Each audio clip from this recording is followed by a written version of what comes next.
webinar titled The Future of Tibetan Leadership Insights on His Holiness, the Dalai Lama Succession.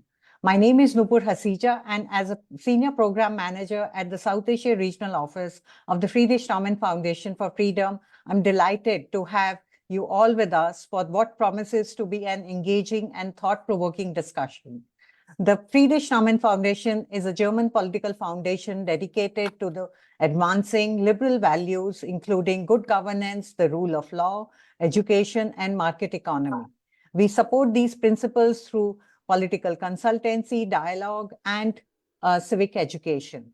At FNF South Asia, we take pride in facilitating discussions on issues that are vital to the region, contributing to global conversations about the challenges and perspectives shaping South Asia today. This webinar is one of the key platforms through which we engage in this important dialogue, and I believe it is especially timely. As we approach His Holiness the 14th Dalai Lama 90th birthday next year, a milestone of great significance for the Tibetan community and beyond, questions around his succession have taken center stage, both within the community and on international stage. It is a topic that invites reflection on the future of Tibetan leadership and its role in shaping the identity of the Tibetan people. Before we begin the panel discussion and hear from our distinguished speakers, we would like to show a short video highlighting our long-standing partnership with the Central Tibetan Administration, with whom we have worked since 1991 to strengthen democratic processes within the Tibetan community.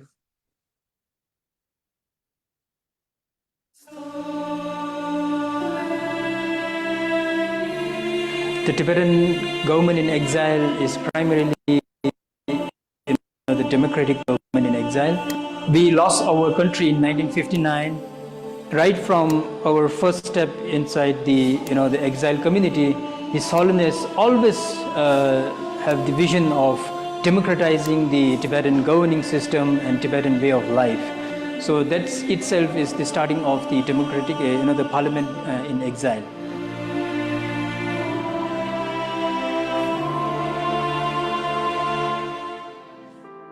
I think the relationship between the Tibetan parliament in exile and the Friedrich Naumann Stiftung started around 1991.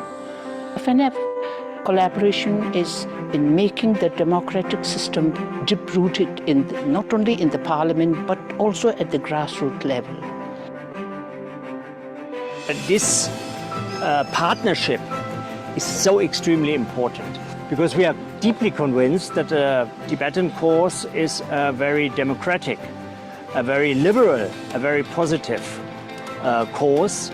It's a model for many organizations around the globe for a very peaceful approach. They have been very helpful in introducing the Tibetan situation to many other countries, other people. Unless we reach out and tell our story, nobody's going to come to us and ask us what's your story. So that has been made available by FNF. The key highlight for me is to see that we share the same values, that we share the miracle of democracy, what it means to fight for open society and awareness for democracy. This is absolutely amazing. We considered, of course, we want to go back to Tibet and a free Tibet, where Tibetans will have the freedom to live as a way they want to live, use their language, practice their religion, and preserve their environment. And that's what we want. My vision for the future generations of Tibet is to have freedom, to have liberty in your thought and speech. We can have a better world where everybody's imagination and everybody's dream could be fulfilled.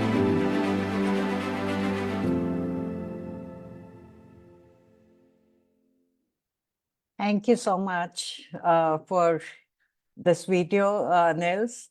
Now I have the pleasure to share a message from Mrs. Sandra Wieser, Member of Parliament in Germany, who is unable to join us live today due to her duties ahead of upcoming elections in Germany. Mrs. Wieser, a German-French politician from the Free Democratic Party, has been a member of Bundestag since 2017. We are deeply grateful for her continued support of the Tibetan cause. Can we have the video, please?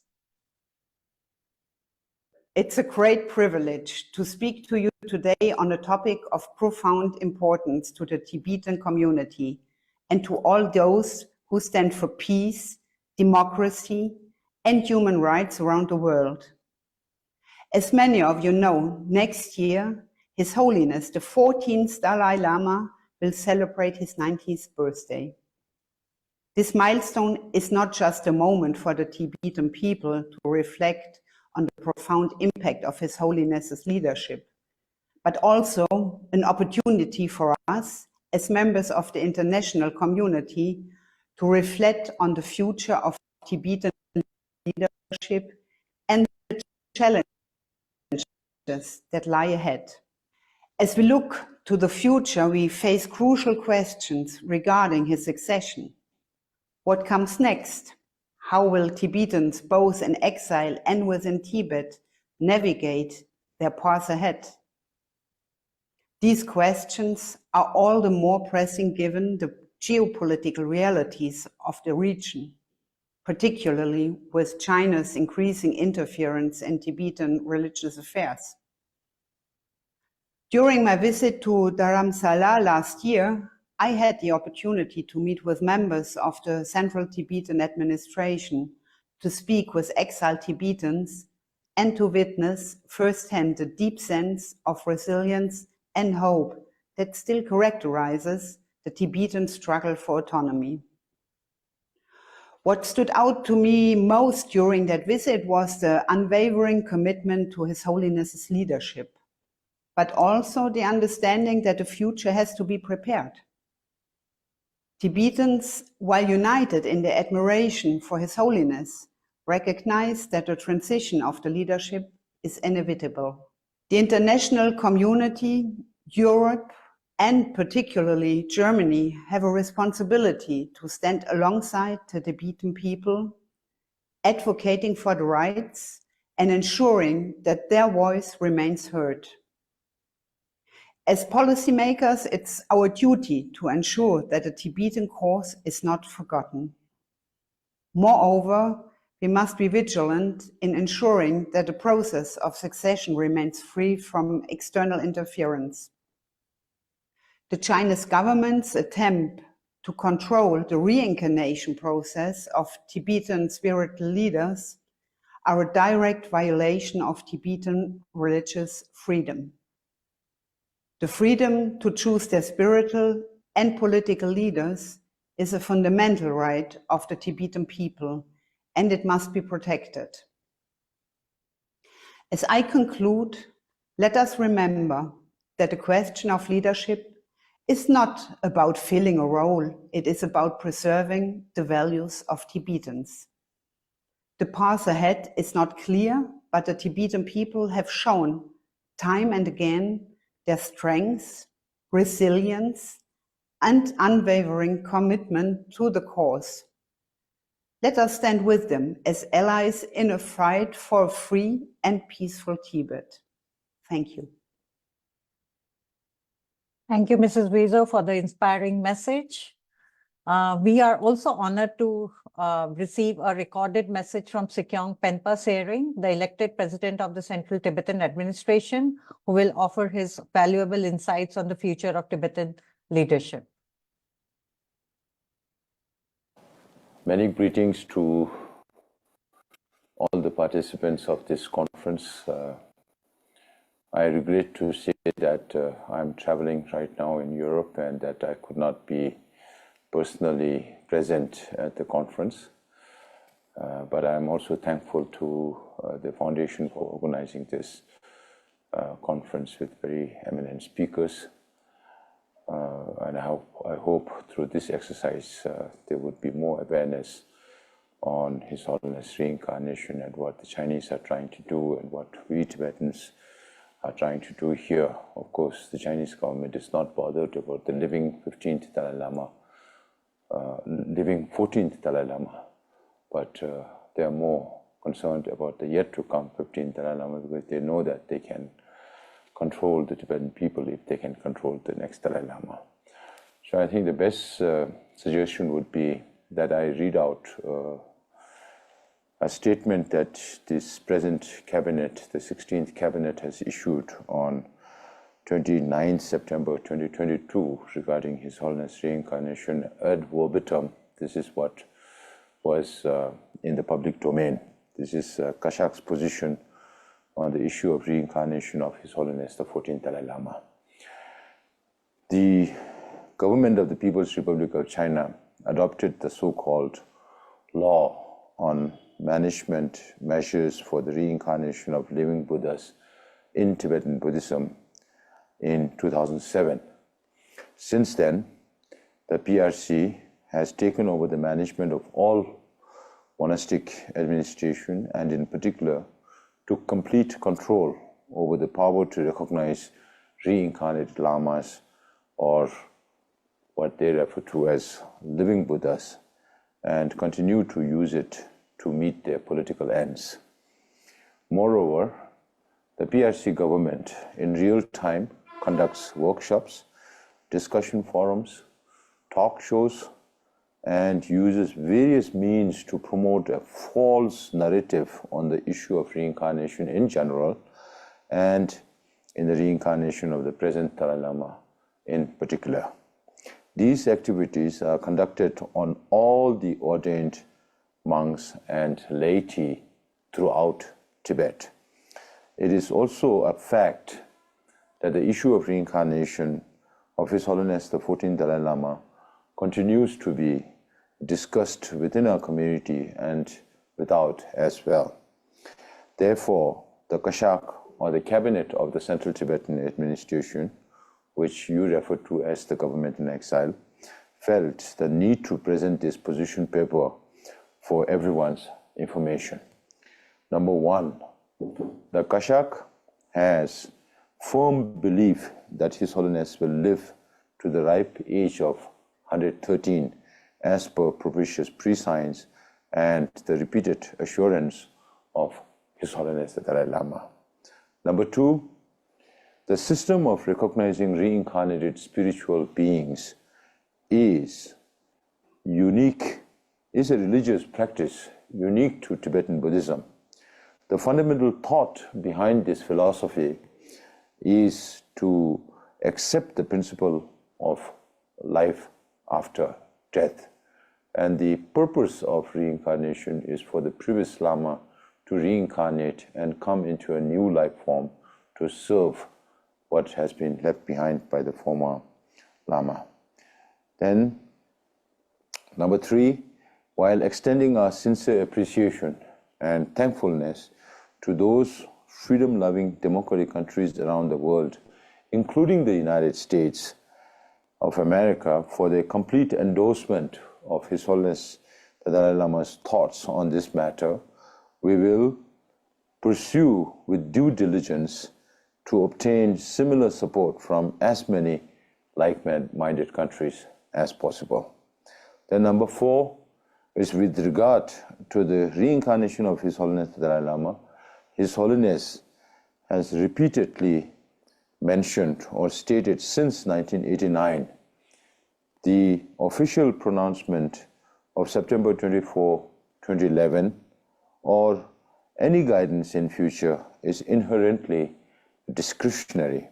No government nor any individual has the right to interfere on this matter.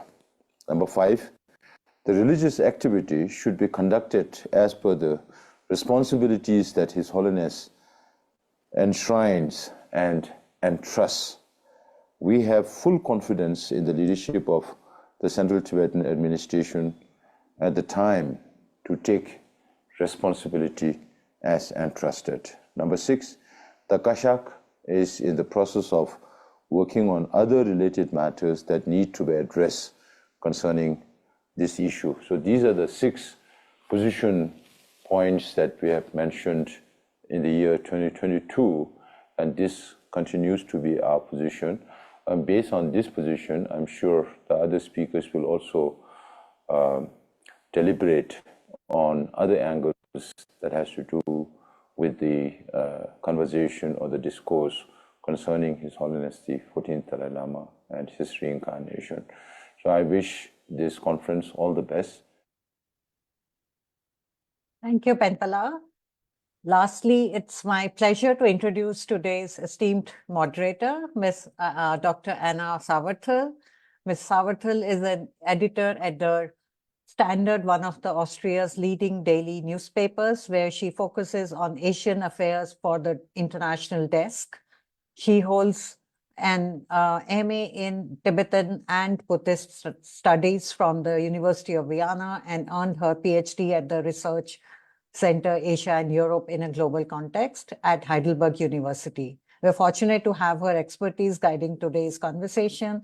Thank you, Anna, moderating this important discussion. Without further ado, I will now hand over the proceedings to you. Thank you.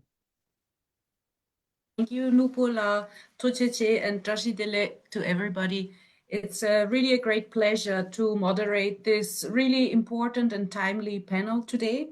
We've already heard in the auspicious and eminent videos, we've already touched upon a few topics that we will definitely discuss today. And thank you also to the Friedrich Naumann Stiftung in general to give room to this kind of discussion. So we will talk today about the future of Tibetan leadership, insights in His Holiness, the Dalai Lama's succession. And it's a really great pleasure to host a very distinguished panel today on this topic. First, I would like to introduce to you Geshe Lakdola. Many of you, I'm sure, know him as famously the director of the very important institution, the Library of Tibetan Works and Archives in Dharamsala. Geshe-la has been a religious assistant and translator to His Holiness for 16 years. And apart from holding, of course, the highest degree of traditional Tibetan academic standards, the Geshe degree, he also holds various master degrees and as honorary professor, for example, of the University of British Columbia and also Delhi University. Also, I'm very delighted to welcome Professor Anand Kumar. He is educated at Banaras Hindu University and at the University of Chicago. He has a visiting professorship at 6 foreign and 7 Indian universities. And of course, he's the author and of famous books and edited also several books in Hindi and also in English, including the important work Tibet Source Book. And of course, he's president of the India-Tibet Friendship Society. Thirdly, I'm very happy to introduce to you Kemi Hamo. She's a Tibetan-Canadian activist and the Canadian representative for the International Tibet Network Steering Committee. Her work and activism have landed her in the Maclean Top 50 Power List of Canada 2020. She has also received the 2020 Global Icon of Tibetan Youth Award and the 2022 Urban Hero Award. So a very accomplished activist.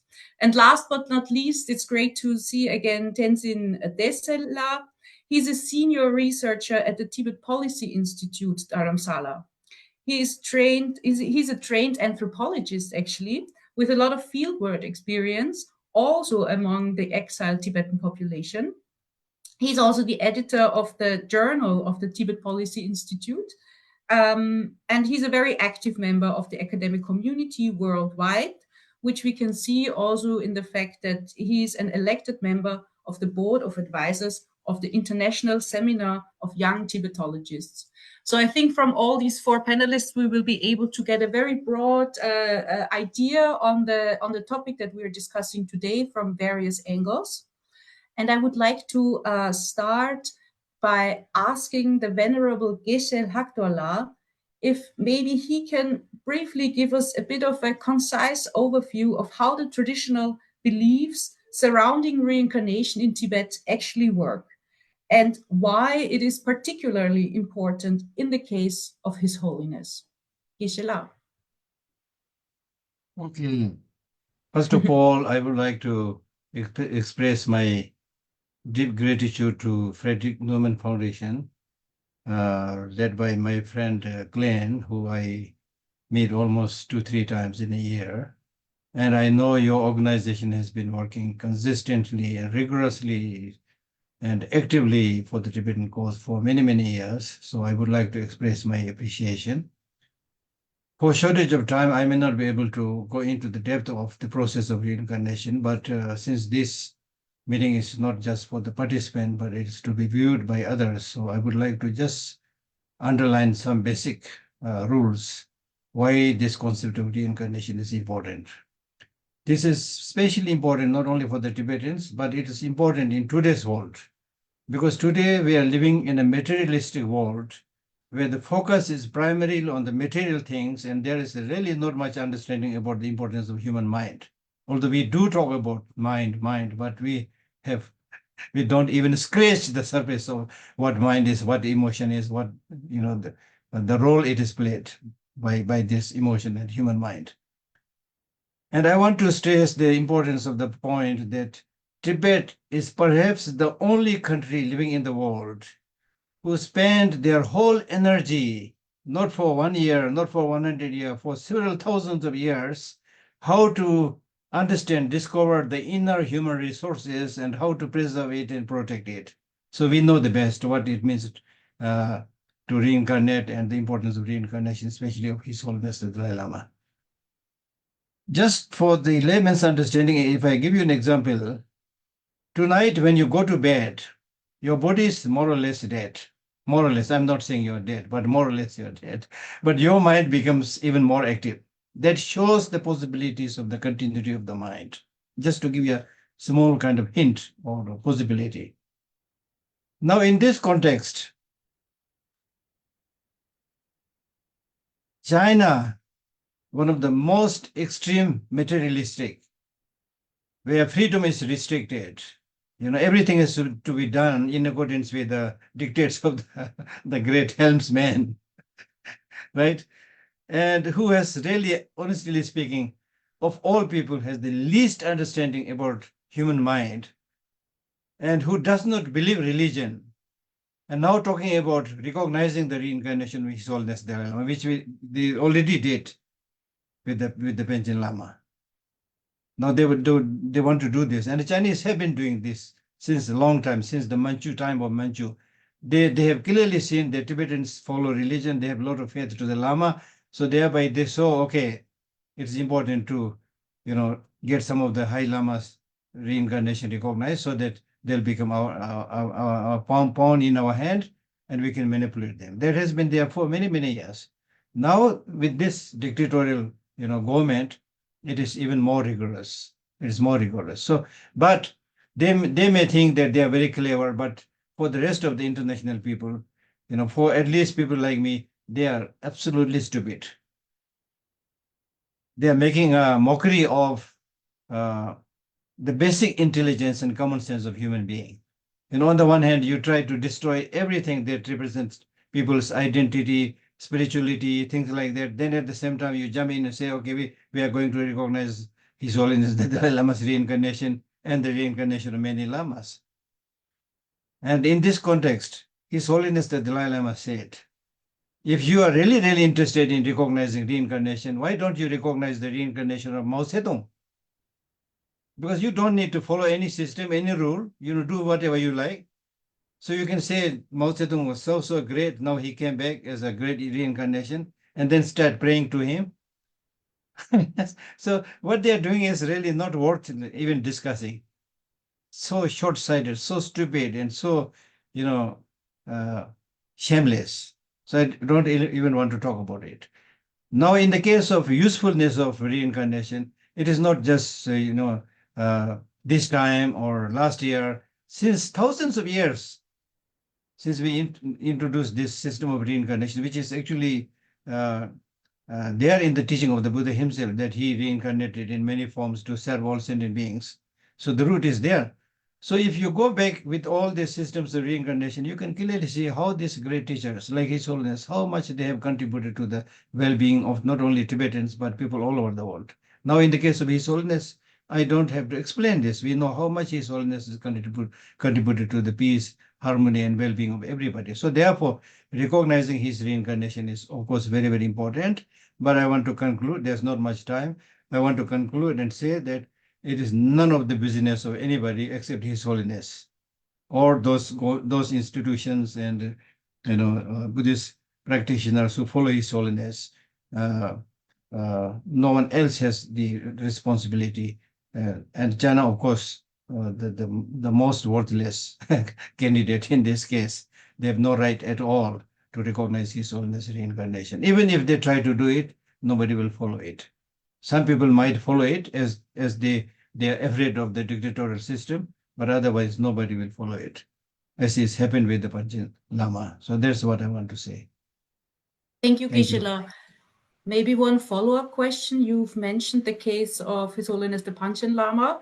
How has the issue or the problem that the Chinese made in the 90s about the Panchen Lama, how does it affect the way that maybe Tibetan community and especially maybe Tibetan clergy prepare for nowadays when it comes to reincarnation of very No, high challenges Lama? are always there.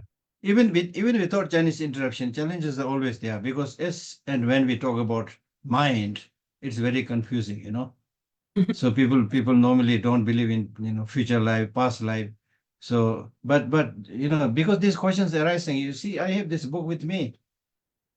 20 cases suggestive of reincarnation. This is scientific finding, right? And then look at this book, where reincarnation and biology intersect. So it is not like Tibetans with blind faith talking about reincarnation. Now there are hundreds and thousands of cases of people who are able to remember their past reincarnation. So that is one thing. Then, as you mentioned, as you asked, there will always be disturbances. I mean, the whole country, the Tibet has been gobbled up, and everything that represents Tibetan identity, Tibetan uniqueness, Tibetan culture, they are trying to do away with it, including the name of Tibet. So I'm not surprised what they are going to do. The important thing for us is how to gather support, from the rest of the country, as the US and others have clearly mentioned that this is business of Tibetan people and His Holiness, and it's business of nobody else. So that is it. So we are ready to encounter any shameless intervention from the Chinese government, but we are ready to confront it, because they have no logic, no reason. They will only use gun to silence the mouth of the people, and that will be short-lived. Professor Kuma, it's great to have you here as well. You've been studying and been very involved in the Tibet issue and the Tibetan community. I was wondering if you could maybe give us an idea of how the succession of His Holiness presents challenges, but also how it is looked at from an Indian perspective. Of course, India has been a generous host to the Tibetan community for almost 70 years. What questions arise in the context? Sorry, Professor Kuma, you're still muted. Sound.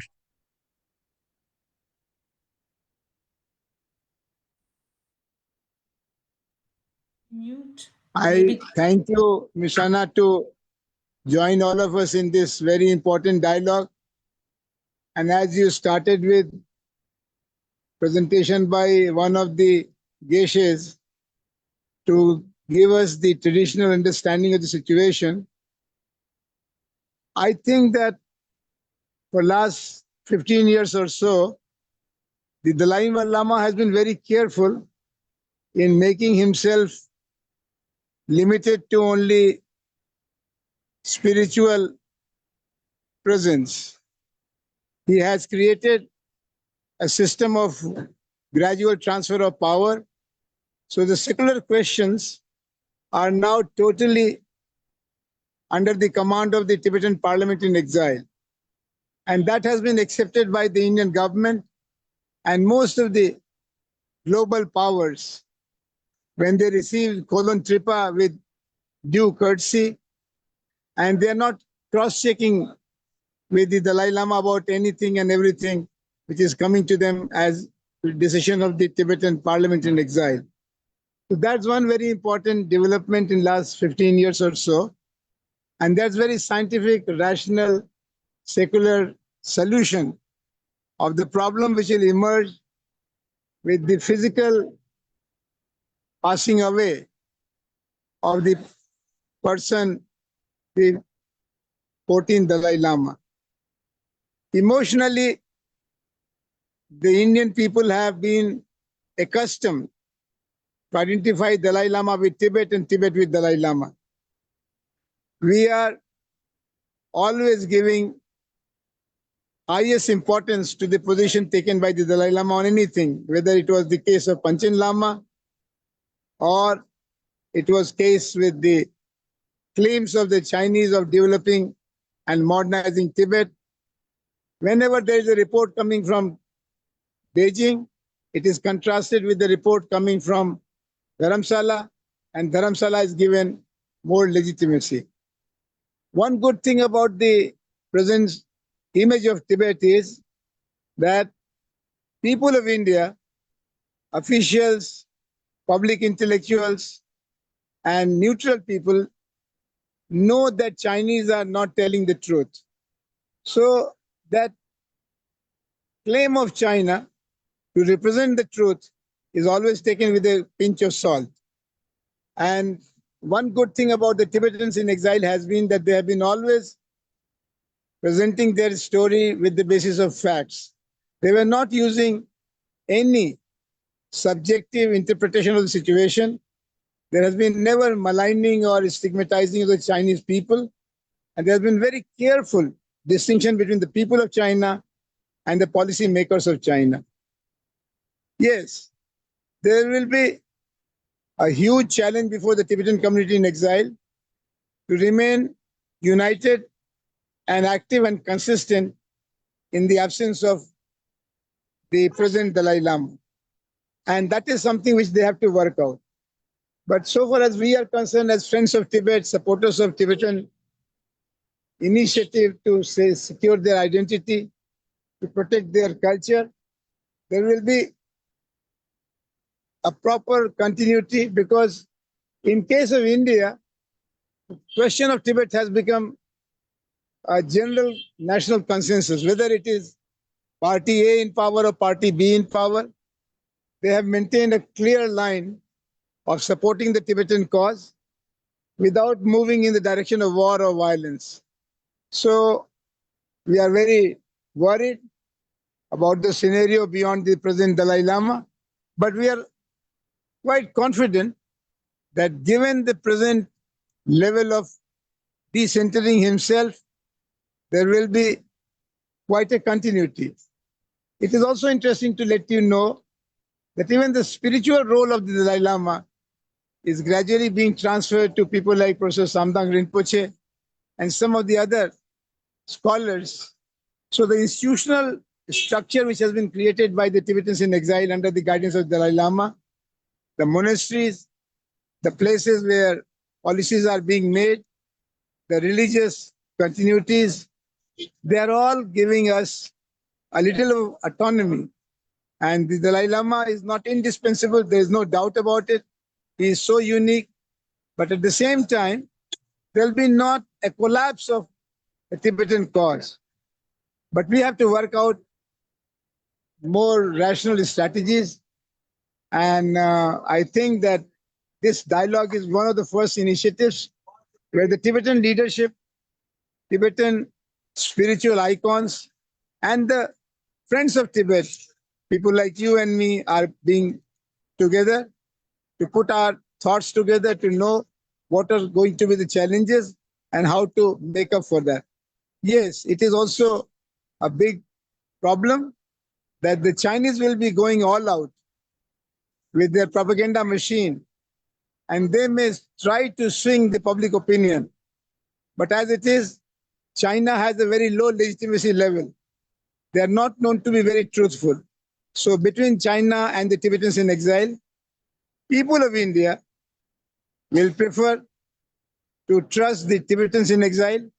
Now it will be on the shoulders of the Tibetans in exile to maintain a very, you can say, balanced communication. between themselves, within themselves, and between them and rest of us, particularly the Indians in exile, Indians in support of the people in exile. Thank you, Professor Kumar. I mean, everything, taking everything into consideration that you said, especially about how the power between spiritual and worldly leadership, of course, had been already taken away or given away in 2011, but also now, also some spiritual responsibility dividing amongst other high clergy. Still, do you think India can contribute in some way to a smooth process of transition? Is there some role that India or Indian people, Indian government on any level could play in order to help or to contribute to somehow to a smooth process of transition? Most certainly, Indian government so far has been very consistent in following a line of what the Dalai Lama says, cautious concern about Tibet. They have not supported the Tibetan cause in open, in totality, but at the same time, they have not allowed the Chinese propaganda to overwhelm them. So they are standing in between China and the supporters of Tibet, like European Union and in a way American Senate. So if the government of India, particularly our Foreign Office, decides to maintain the same level of visibility and connectivity with the Tibetans in exile and themselves as they have maintained all these years, they have also ignored some of the pressures from the Chinese against the Dalai Lama and the Tibetans in exile. If there is no discontinuity in the Indian policy system, there will be no problem in terms of the support which is across political parties, non-party, national consensus that Tibet has been wrong. That will not be disturbed. But yes, there may be a crisis if our Foreign Office becomes tongue-tied, becomes nervous, and becomes a partner in creating confusion. And I'm sure that given the present situation as we have in Ladakh, in Galwan Valley, we know the truth of the Chinese design, and we have become a little more convinced about the need to be more proactive about national security, which is also supporting the Tibetan cause. And one follow-up to that, I mean, the recent disengagement or the recent progress made on the border issue between China and India, between Delhi and Beijing, do you see that this could lead to a bit more reluctance on the Delhi side or to remain maybe more silent when it comes to the Tibet issue? Do you see a connection there or some worries? Yes, I see more space being created for reviewing our Tibet policy, our security policy. So far, as the Dalai Lama says, Indian foreign policy establishment has been overcautious. But now with Galwan Valley tragedy and the unfair dealings of the Chinese, there is going to be more openness to what the Tibetans expect from India to publicly stand for. There is much more, I must say, much more awareness about the tragedy called Tibet and the problem called People's Republic of China. Great. Thank you. Thank you very much. Great. Kimi Hamola, you're joining us here from Canada. It's a pleasure to have you. Could you share with us where discussions on succession stand at the moment in a kind of far away diaspora country like in Canada, and how you observe how the international community can help or can position itself in regard to succession questions? Thank you. Thanks, Anna, for the question. In regards to the international community, the international community must, one, recognize and two, pass legislation to preemptively support and solidify that support. Because the CCP, the Chinese government, is what they're seeking is control and legitimacy, both internally and externally. And if they don't get that, what they seek to assert is their narrative and create confusion, which is where exactly the international community comes in with clarity by understanding and recognizing how outrageous it sounds for the Chinese government to even involve itself with the reincarnation conversation, forget deciding. So, taken for a moment, the Venezuelan government is going to announce today that they are going to decide who the next pope is. How ridiculous does that sound, right? And for the selection of the pope, there is actually a degree of election by the College of Cardinals. But for the reincarnation process, it is not only a religious process, it is a very personal one. And so there is absolutely no room for the political and colonial entities such as the Chinese government in this process. Not only that, they're not even fit to do so. The Chinese government is actually a regime that for over 70 years has been and is currently actively destroying every aspect of the Tibetan identity and fabric of the Tibetan identity, whether it's political, religious, social existence, so much that the UN experts have recently called for the abolishment of the coerced residential school system that has separated nearly 1 million Tibetan children from their families. Today is actually November 20th, marking the World's Children Day.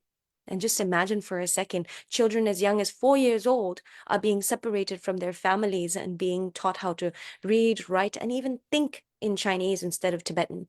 And so this very regime that is capable of doing deploying such insidious tactics on the Tibetan people, the destroyer of the culture and identity of these people, how can they even try to speak to the people? Let alone decide the future of our spiritual figure. And so that speaks to a little bit about how the diaspora community also feels on this, because they absolutely have, the Chinese government has no right in this conversation. And the international community must recognize and also pass legislation that embodies that. And we've seen that happen in the US with the Tibet Support and Policy Act in 2020. So it's been done before.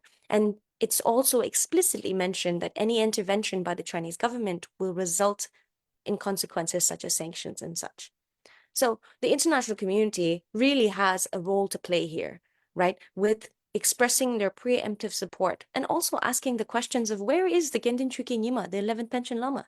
He's still missing since 1995. That's for as long as I've even been born, actually more, that His Holiness, the Panchen Lama, has been missing.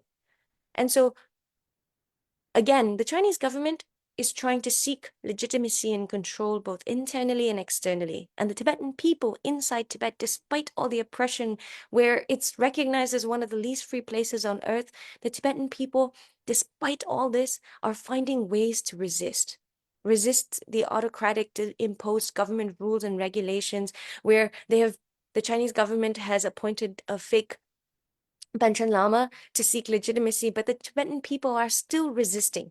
So if the Tibetan people are doing that, can you just imagine how unshakable the faith and the devotion of the Tibetan people will be towards, is and will be towards His Holiness the 14th Dalai Lama and the future? So while the people of Tibetan inside Tibet and in external, in exile and diaspora are doing their part, we need now the international community to do theirs, which is recognize and pass legislation to preemptively show their support for His Holiness the Dalai Lama and the Tibetan people. Emila, I mean, you mentioned, for example, the legislation that the United States has passed, for example. Do you see this kind of support happening when we look into the coming months or years? What kind of signals do you receive? I mean, we know how strong the China pressure is on so many capitals around the world, right? So what kind of movement do you see in this regard? I'm very optimistic about the international community showing up not just for the Tibetan people, but actually for their own interest. It serves their own national interest to combat the dictatorial regimes such as the Chinese government. And why? Not just also within the national interest. I'm actually going to push the audience to think a little bit further in terms of the international context of how in the international world do we want to see a world where we are falling towards more and more dictators, autocracies? We know very well that the autocracies are working together, right? Whether it's Maduro in Venezuela frauding the elections with the support of Xi Jinping, or anywhere else in the world where we have seen democracies either backslide or fall down because of the autocracies and dictators working together. This is at the helm of that sort of autocracy Inc., where they're working together, is actually the Chinese government. They are crafting slowly their influence, not just in North America and Europe. We're seeing that in Latin America. We've seen that in Africa. And so we see this insidious spread of the Chinese government's influence and also their virus of autocracy and dictatorship spread. And so this is a threat to anyone that appreciates living in the free world. We're not even just talking about national interest. And if we want to, we spoke about the interest of India with all the Tibetan Buddhist communities that live in the border. There is also the pressure for the US as China tries to scale its global power as for its economy, for its military power, and so forth. And uniquely, Europe sits in a place where oftentimes the talks of human rights and democracy are not as valued, said in the words, but not in action. And now Europe has an opportunity. The German government has an opportunity to step up and name it by passing legislation in their governments that show the preemptive support for the Tibetan people and His Holiness the Dalai Lama. And I'm optimistic because I just recently saw a video of the British Prime Minister speaking directly to dictator Xi Jinping and referencing the cases of Jimmy Lai, which is a Hong Konger. But I see victories in these type of movements because ultimately our movements are interconnected. And for as long as we stand up to the bully of the Chinese government, we are making moves forward. And that's the direction that we must head.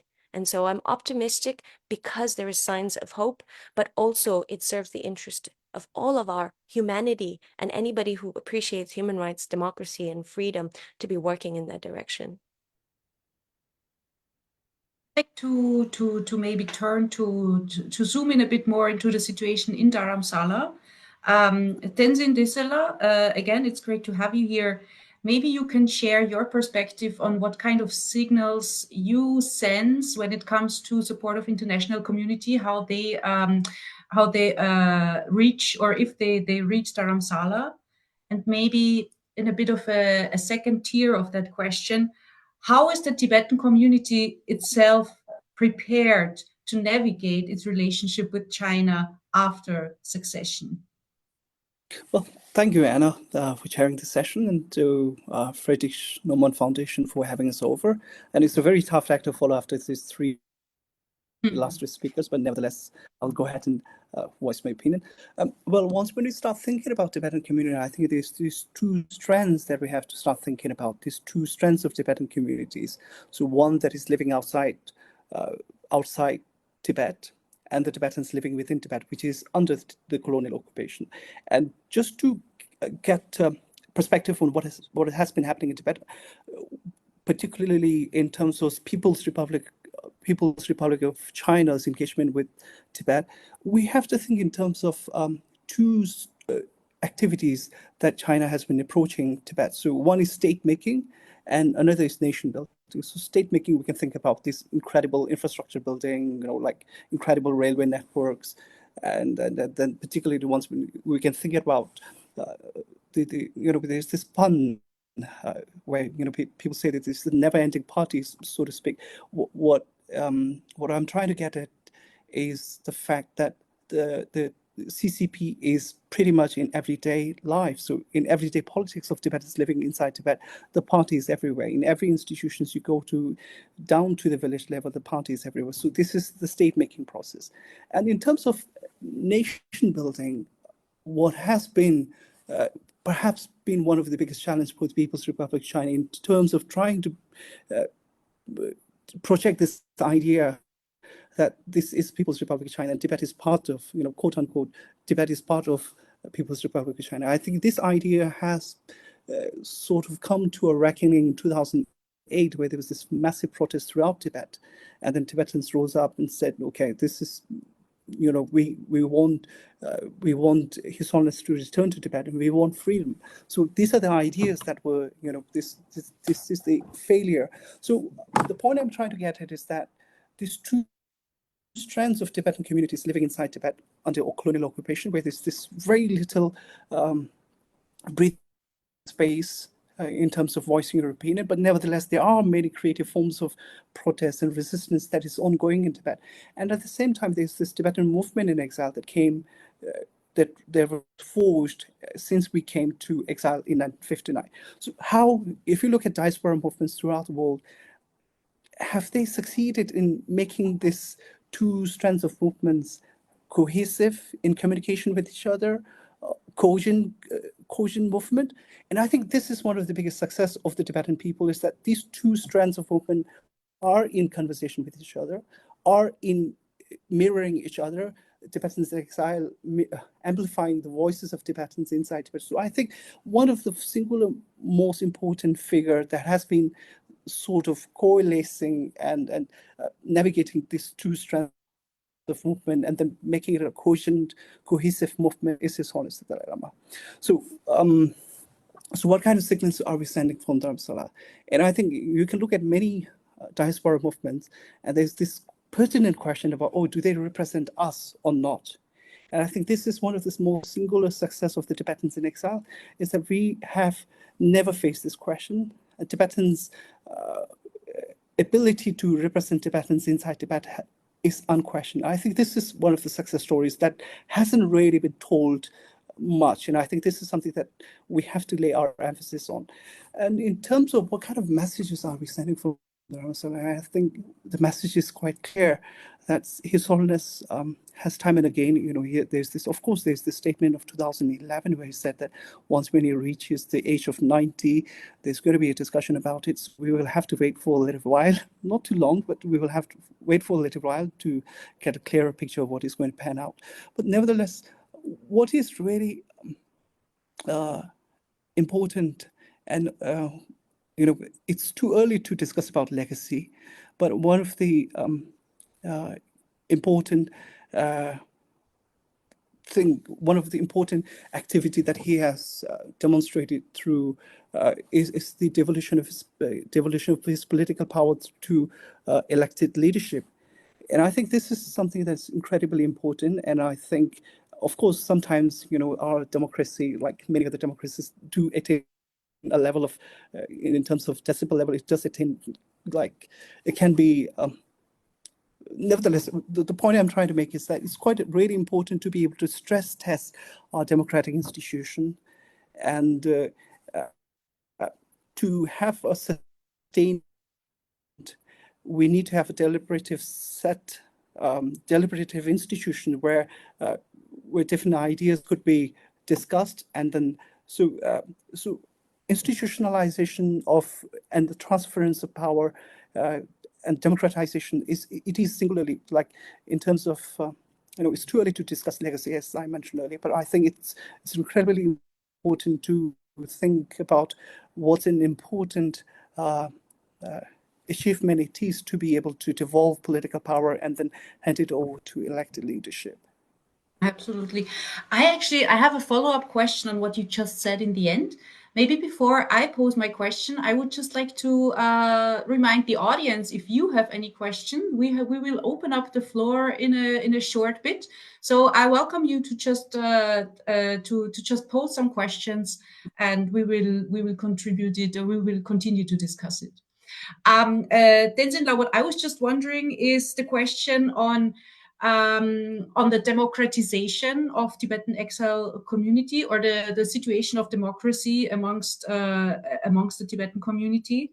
As we all know, of course, there is this political, two political main ideas between the Umapas and the Ramtsenwas, the ones who follow the path that His Holiness has also very well given forward to ask for autonomy of Tibet within the context of China, or the other question, which are much smaller, but there are voices amongst the Tibetan exile community who actually ask for independence, the Rangtsenpas. So I just wanted to ask you, what is your take on this question? Maybe under a fifth, with the next Dalai Lama or with the next leader, do you think this this question could change, or this political stance could change, or how would this kind of political process evolve? Yeah. So, so like you mentioned, there are like two dominant, I don't know, ideas to negotiate with. How do we negotiate with People's Republic of China? And I think this is one of the reason why I keep saying that this institutionalization of transference of power that His Holiness has achieved, I think is quite incredible in the sense that we need to have this deliberative institution where different ideas could be thrashed out, but nevertheless, there's this institutional framework that could sustain the movement. And I think one thing that perhaps I think, if you look at People's Republic of China, I think it's a real fact that confronting this asymmetry of power between the Tibetans and the People's Republic of China, the asymmetry is quite huge. And I think it is dawning on many of us that, the struggle perhaps is not going to end anytime soon, but the struggle has to be sustained. And how do we sustain this movement? I think for exiled Tibetans to have this cohesive, cogent movement and to be able to mirror the voices of Tibetans in Tibet. And I think it's quite important to have this institution where we can have this deliberative framework within the exiled Tibetan community where differences of opinions could be debated. And I think what His Holiness has done, I think it was in early 1990s and 2000s, he was able to see through and then to be able to put those institutions in place, I think is quite incredible. So I think for Tibetans in exile, I think it's quite important to recognize that these institutions, if Tibetan movement has to be sustained, these institutions where this deliberative framework, it has to be sustained. And I think any of those ideas could be discussed within that framework. So if we can have that kind of framework, I think the movement can be sustained. Thank you. So I'm looking. We have one question from Tenzin Damjul of the FNVA, the Foundation for Nonviolent Alternatives. She's asking a question that we have already touched upon to some extent, but I'm thinking maybe Geshe-la, maybe he can give us a bit of more context on how this process works. Tenzin Damjul is asking, do you think the Central Tibetan Administration is the political successor of His Holiness the Dalai Lama, given it was a major vision of his in setting up this very democratic transition? Geshe-la, do you see, I mean, you've been around, you have been part of these kind of transition processes now. Do you see a direct transition between the political power of His Holiness to the CTA?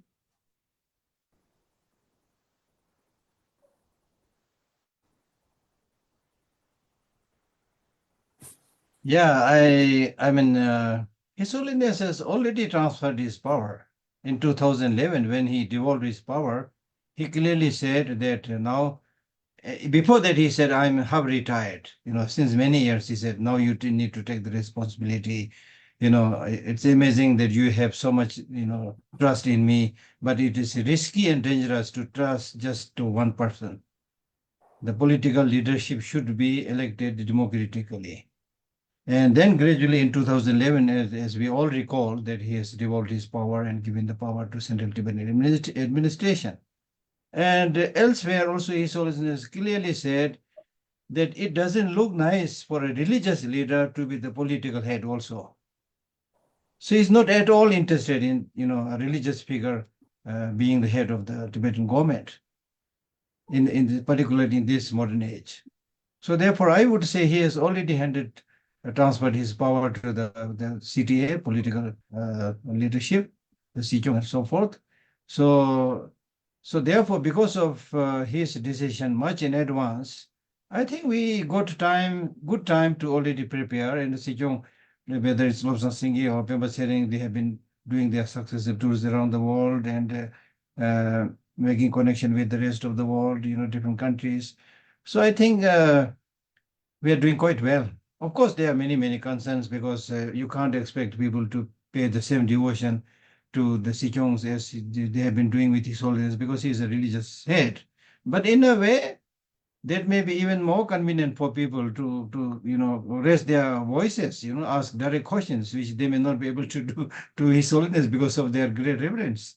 So if there is a leader elected through democratic process and not a religious leader, then I think there is actually more opportunity for share their concerns, ask the relevant questions.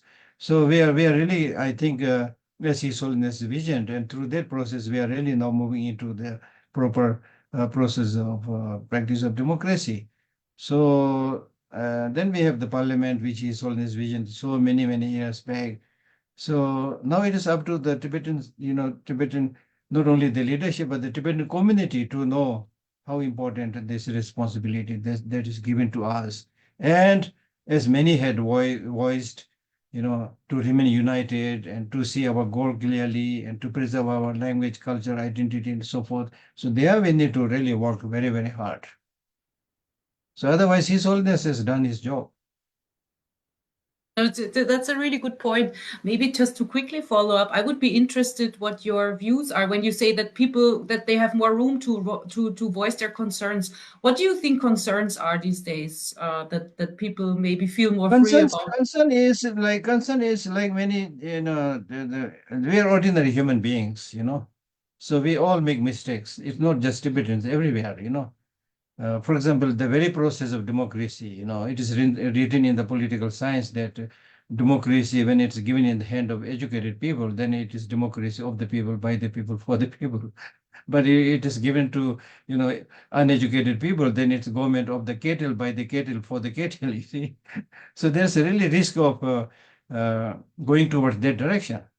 Because to be honest, majority of the people really have not much idea about what is democracy, what is middle way, what is non-violence. They are not very informed, ordinary people. You can't expect, illiterate ordinary people. They're busy with their day-to-day work. So we need to, develop more political awakening and political consciousness. That is very important because when we, challenge the wrongdoings of the Chinese government, the answer to that is not just praying, it's political activism, to be able to defend our very right and correct whoever is making the mistakes. Now, for example, there was a time when China said Tibet is part of China.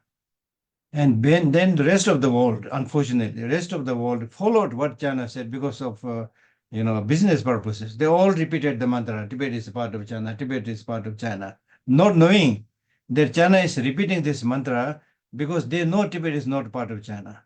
Therefore, they have to say Tibet is part of China, Tibet is part of China, Tibet is part of China.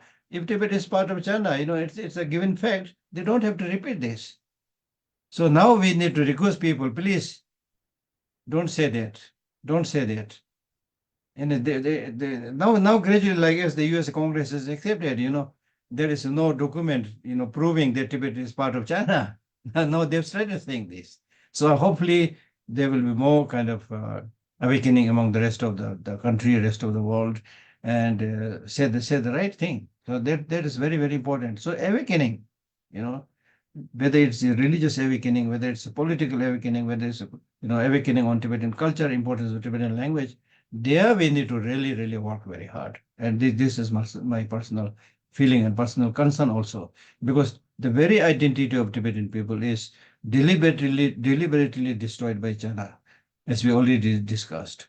Now it befalls on the shoulder of Tibetans in exile to work doubly hard or three times hard to preserve this. So that's what I'm saying. Then the second thing is harmony among Tibetans.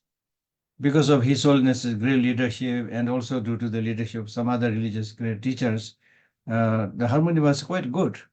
But now, unfortunately, when people get scattered to different countries, then sometimes the tribal mentality comes up, and then focusing more about the individual, the regionalism, forget about the bigger issue. Our conflict is with China, not among us. We are driven away from our country by China, not by any of the people from different provinces or the four religious schools. Not from that. We are all driven away by China. So we need to remember just that, right? And remain united, and then preserve our culture. And I have been saying, I said this yesterday also during one occasion, that you need to do just few things. Don't worry if you have a small population. We are living in the digital age, you don't need a big population, right? Population is actually extra burden, extra problem, you see. Even if there is a fight, many more people will be killed. That's the problem with the big population. Okay. So therefore, what really we need to know is two things. One, as His Holiness has been suggesting, be ethical, be nice to everybody, make friendship to everybody, and preserve your culture and your very special, precious language, and then remain united.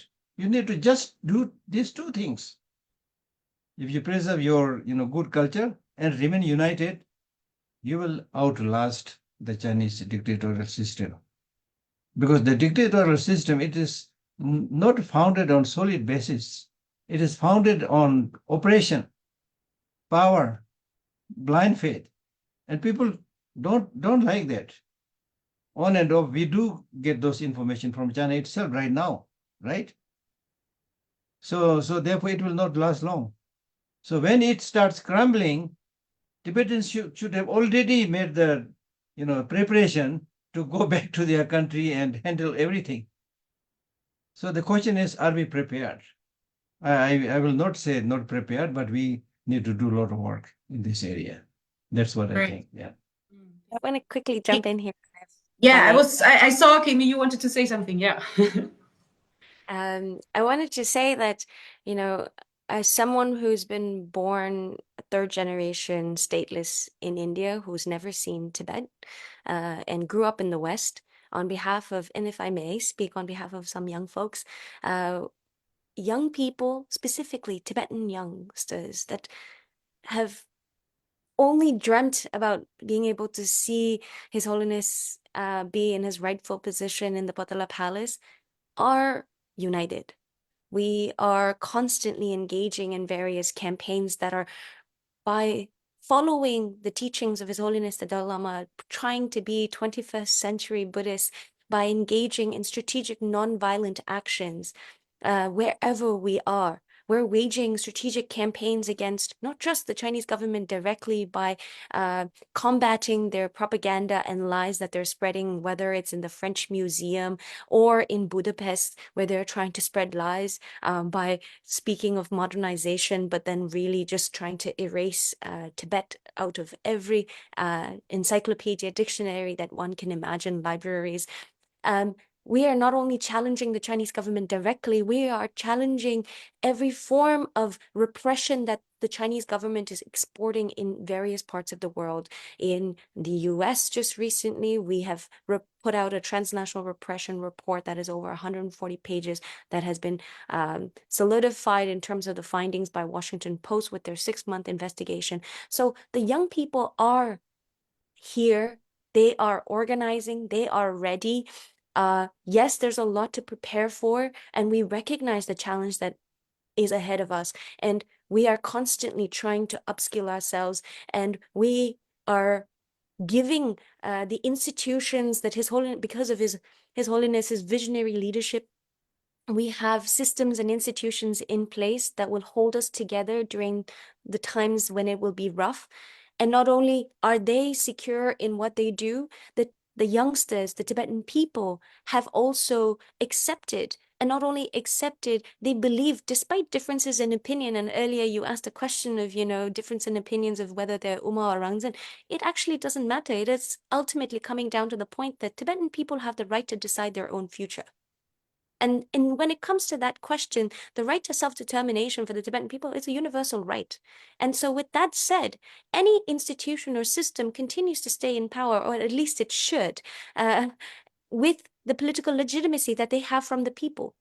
And for us, whether we have a country where we have the land right now or not, where we're in exile, the institutions that are in place where the transfer of power from His Holiness has happened to the Central Tibetan Administration, there is the political legitimacy. They are the representatives of the young people that we speak. They are the representatives of the Tibetans inside of Tibet for as long as, until we are reunited in a free Tibet. When we look into the last few years, there has been cases where also high lamas, when there was an issue about reincarnation, where there would have been a split, that there would have been two of these lamas. Is there any discussion actually amongst, and forgive my ignorance, so to say, but is there any discussion amongst Tibetans in exile who would be worried about the fact that there might be even a third His Holiness, or a third Dalai Lama, in a sense, that there might be a split also within the exile community on that question? Is there any discussion on that? Let's phrase like that. No, if you are talking about the two reincarnations of Karmapa, for example, for example, then the President Karmapa Ujjintile, he with his foresight, he approached the other Karmapa, and they got together in France and said, let us work together for Dharma. The purpose is for Dharma, nothing else. So that, I think, that has solved already all the problems. So in the case of His Holiness, I don't really expect that there will be, among the Tibetan community in exile, another candidate saying that I am the Dalai Lama. I don't see that. The Chinese, of course, deceitfulness act will always be there, but I don't give a damn to that, because we always know whatever the China is saying is basically a lie and nothing else. So then of course we need to see these kind of problems on a larger perspective. In any human society, one or the other problems are bound to come up. So we should not be scared of that. We live in an ordinary human society. So we should always try to solve that through dialogue, through negotiation, through human way, and I think we can handle all those problems. We have another question from the audience. Somebody from the audience is writing to us: the reincarnation of the next Dalai Lama has been an ongoing topic of discussion for many years now. The presence of His Holiness the 14th Dalai Lama has been the driving security for Tibetan community in particular, and many other communities as a whole. So I would like to ask, what risk would be imposed on Tibetans during the intermediate period when His Holiness is no longer with us, but till the appointment of his successor?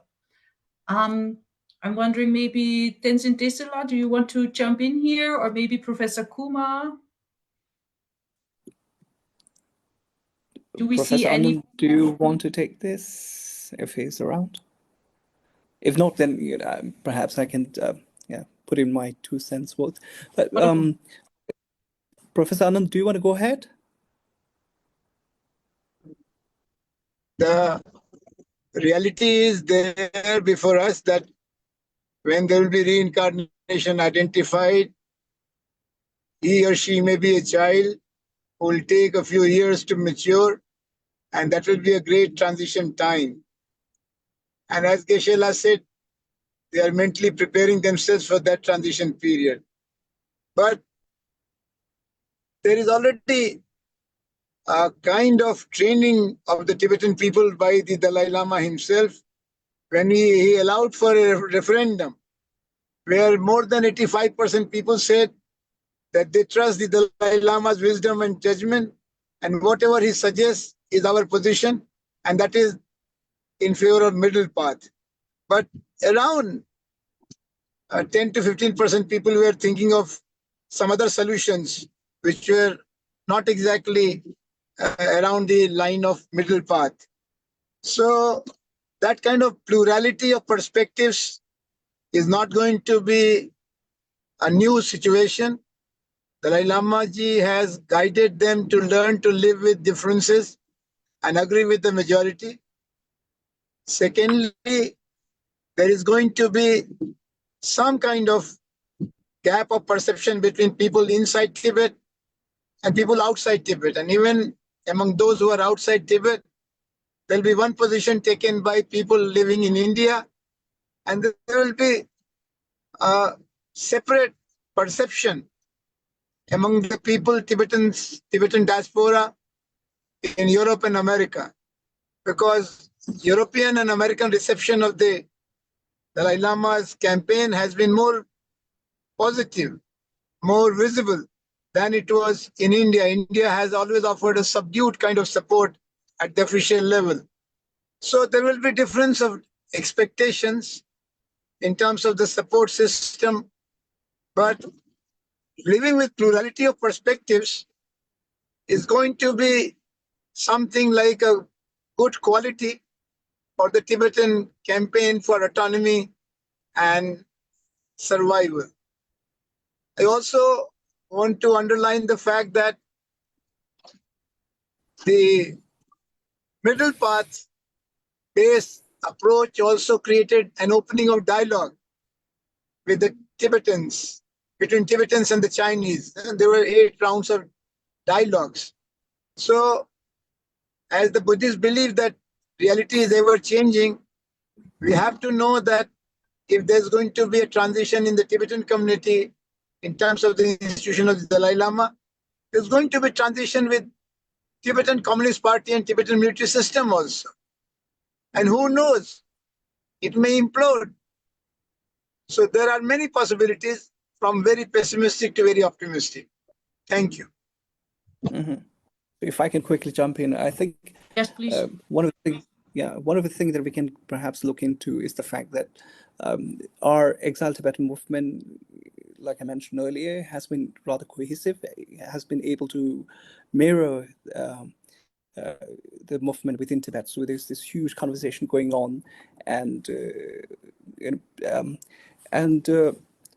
in terms of just as a political movement, how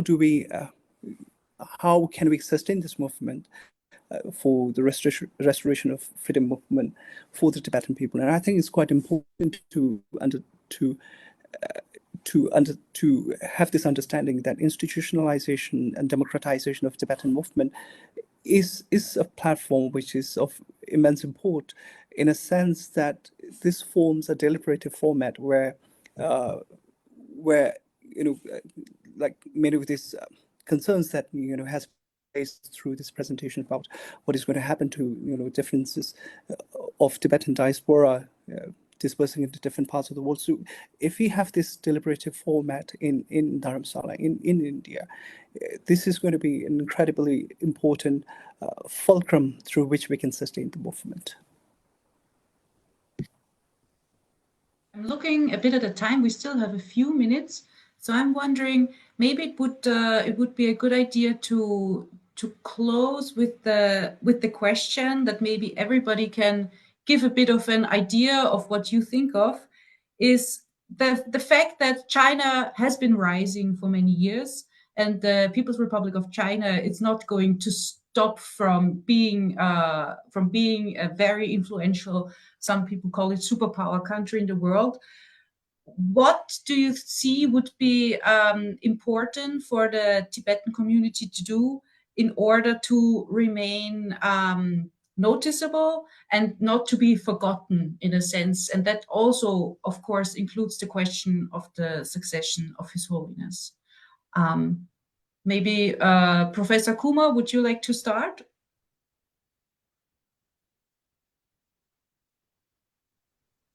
The reality has to be communicated. So Tibetans have developed a very effective and sophisticated system of communication now, multilingual, multimedia. There has to be continuity of communication, communication, and communication. If you keep the world informed, they will maintain their consistency. But if there is confusion, fake news, and all those distortions, which is possible with the new technology, then Tibetans will become helpless. So I think that the supreme responsibility of the Tibetan community in exile is to maintain a clear line of communication and bring in as many details as possible about the transition, which is already in the makings for last 14 or 15 years. So I will say that power of communication has to be cultivated as much as possible. Thank you. Gisela, what is your take on that question? How can His Tibet? Holiness, when His Holiness devolved his power, I think it was after 1 or 2 days, I had a chance to see him. And His Holiness asked me, what do you think my decision of devolving the political power? And with tears in my eyes said, His Holiness, you did the right thing, because we cannot expect all the time to rely upon you. That is my answer at that time also. I think that also right now. So I think there's a little bit of confusion between His Holiness's what will happen after His Holiness. So one is, when we talk about what will happen after His Holiness, we are talking about just his reincarnation as a spiritual leader. We are not talking about how the Tibetan government will, run or things like that. We need to separate this. Then you ask a second question saying, okay, what will happen with the Tibetan administration, Tibetan government after His Holiness is gone? So that as I already mentioned, that His Holiness has several times mentioned, you need to start function right now as if I'm not there. He said this many times. And to some extent, we have been doing this. Yes, because of His Holiness's great stature and people's trust in him, there will be initially some setback, but that's the ordinary human story. There will be setbacks, ups and downs all the time. But I think we will learn more, because if you get the responsibility, you'll get more headache, but you will know how to handle things slowly. So we need to really accept this, to take the responsibility faithfully. And I want to conclude by saying that when Buddha was passing away, and his followers surrounding him and crying and weeping, saying that now when you are gone, then the sun is gone, there will be darkness all over. So we would request you to appoint a representative. Then Buddha did not appoint any one person as his representative. He said, when I'm gone, this is my teaching, meaning that when I'm gone, my representative is my teaching. So now His Holiness has given so many guidance, so many lectures, so many teachings. It runs over several hundreds of books.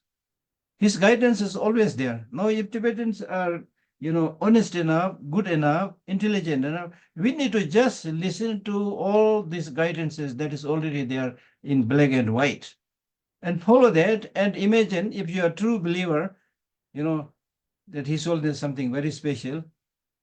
He will not disappear forever.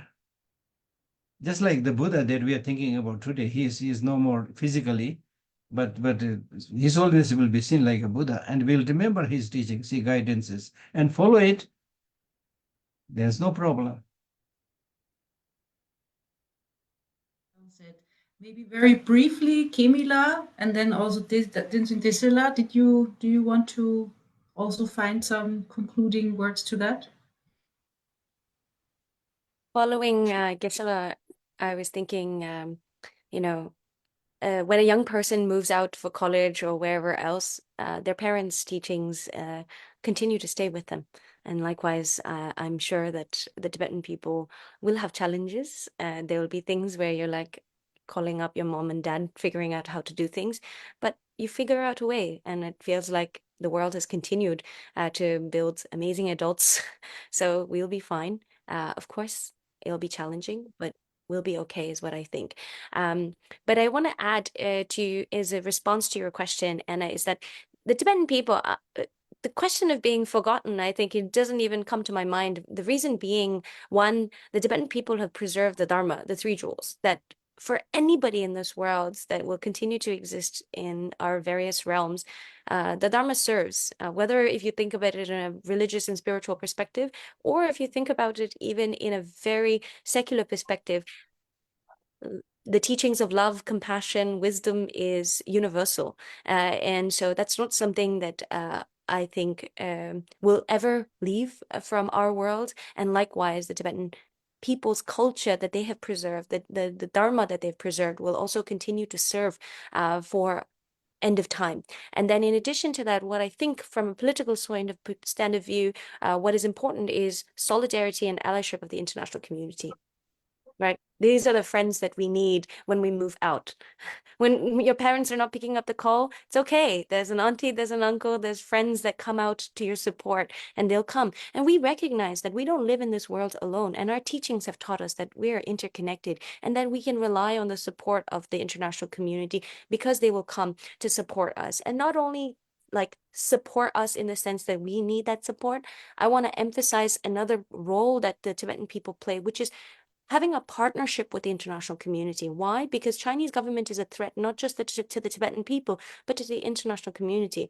And the Tibetan people are very well versed in dealing with the Chinese government. We have faced their oppression. Despite facing their oppression, look at us. We are a model refugee community. We have democracy without borders. We are an example for the international community to strive for. And so with that said, we come as not just a community that is asking for support. We come as a community that can offer our partnership in dealing with your national security issues, but also challenging the Chinese government alongside the autocracy, Inc., to be able to have a more free world.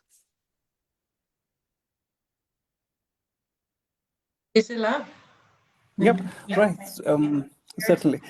So if you look at the short history of how Tibet is being represented in international media and in how Tibet is received by the international community, and at the same time, if you look at the short history of how China is received and represented in international media and how China is received in international community, and it has gone through various phases. It has ebbs, it has flows, and it has gone through various transitory phases.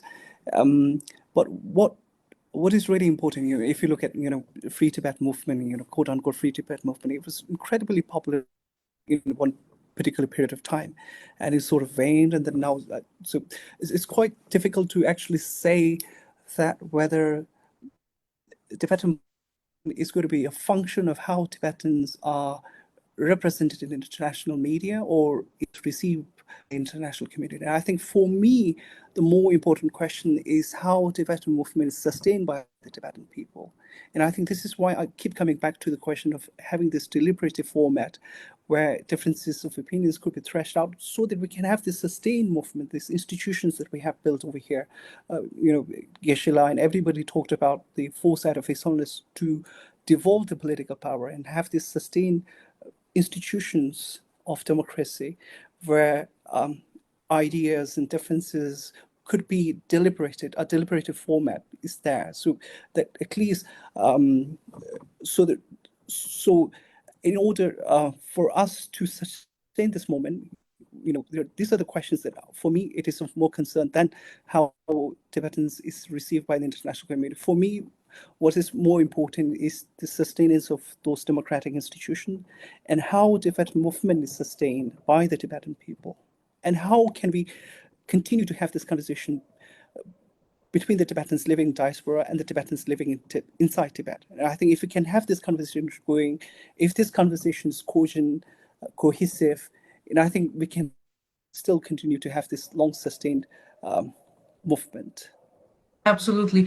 Thank you so much. And as we could see today, the movement is thriving. The communication between Tibetans is thriving. And also with people like me from the international community, I really learned a lot. As Geshe-la has also said, there's no need to be scared of anything. And this is definitely one point I will take away from this discussion we've had, amongst many others. Thank you so much for sharing all your insights. And I would like to end by thanking again the Friedrich Naumann Stiftung and to maybe invite its director, the great Dr. Carsten Klein, to maybe find some concluding words. But thank you so much from my side. Yeah, first of all, thank you to all of you. It was really extremely impressive to be part of that, and it clearly shows the Tibetan issue is the right way. And again, this event has shown clearly the people who are supporting the Tibetan ideas, the Tibetan psychology, also the spiritual convictions, and the political and the democratic movement, including the institutions. You are on the very right side. So thank you very much again, Mrs. Weser, representing many liberals in the German Bundestag who are also sharing the Tibetan cause. Thanks, Pempa, of course, for your guidance and your friendship.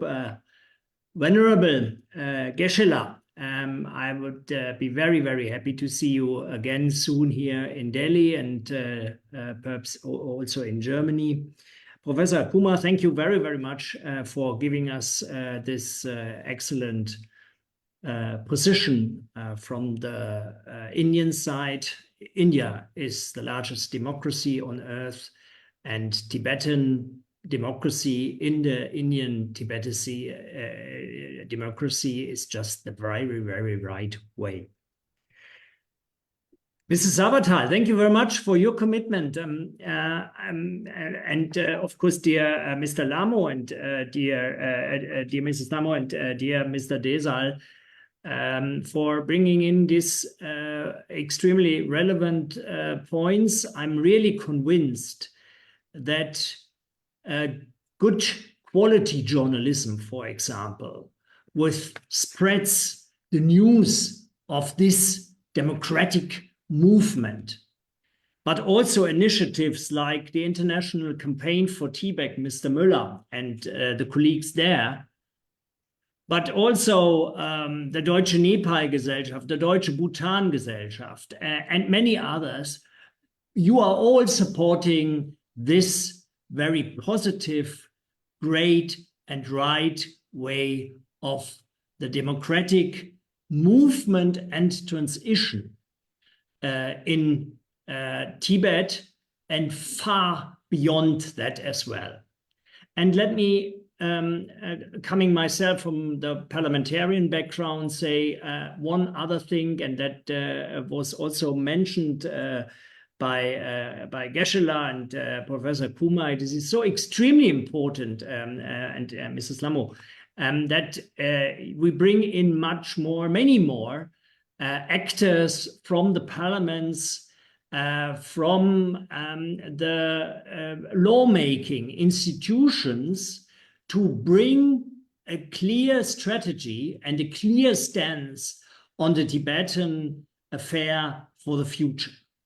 And it is also extremely important for civic society to bring in this Tibetan issue in the schools, have it more discussed in the universities and amongst the normal people also on the streets.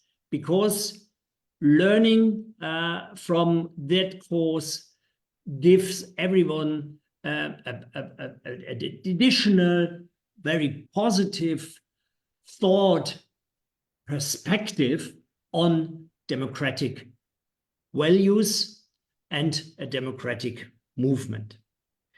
So thank you very much, dear friends and colleagues, especially thank you to Hess and Rhineland-Palatinate office in Germany. I know that we have very many German followers, European followers there, Mr. Walz and Mrs. Els.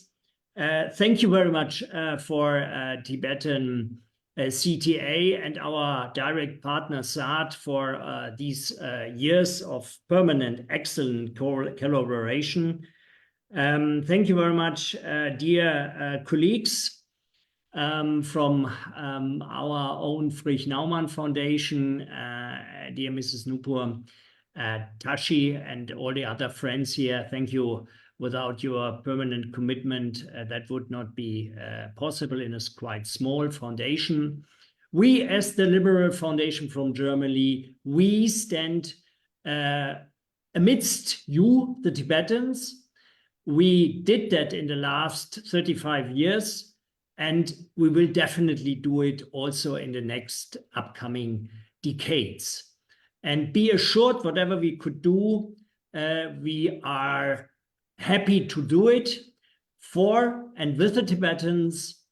And again, we are very, very convinced that being together with the Tibetans, we are on the very right side. Thank you very much to you all. That was one webinar. We will have a series of continuous next webinars and other events on the Tibetan issue. Please stay informed. Also stay critical with us by sharing your attitudes and new and fresh ideas on social media with us. Thank you very much. We will have got some upcoming interesting events. I wish you all a very perfect evening and a very good night. Thank you very much. Tashi Derek, and seeing you all soon again. Thank you.